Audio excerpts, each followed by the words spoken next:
Hi guys! Bibili ba kayo ng sasakyan pero gusto mong makasigurado na good quality yung mabibili mong sasakyan?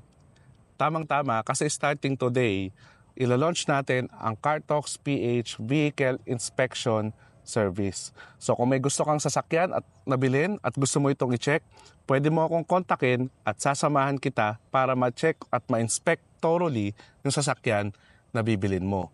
At yung gagawin nating checking guys ay hindi basta-basta kasi meron tayong 101 point checklist na susundan para ma-make sure na wala tayong mamimiss. Lahat ng spot ng sasakyan na yan, i-check natin.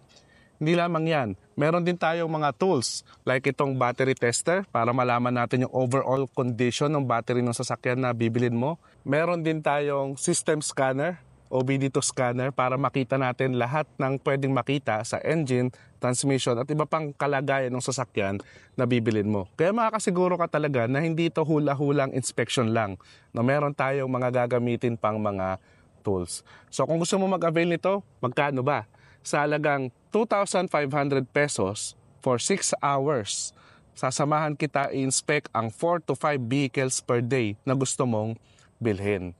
Kaya kung gusto mo mag-avail ng service na to mula kay CarTalks PH, PM mo lang or send ka na ng message sa Viber number na nasa screen or chat mo lang yung CarTalks PH Facebook page or TikTok page para maka-avail ng service na to.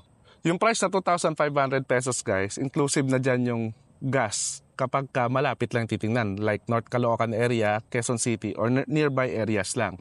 Kapag medyo malayo, pwede pa rin. Pag-usapan na lang natin kung magkano yung i-add for fuel or transportation fee. So PM lang kayo guys kung gusto nyo mag-avail ng service na to.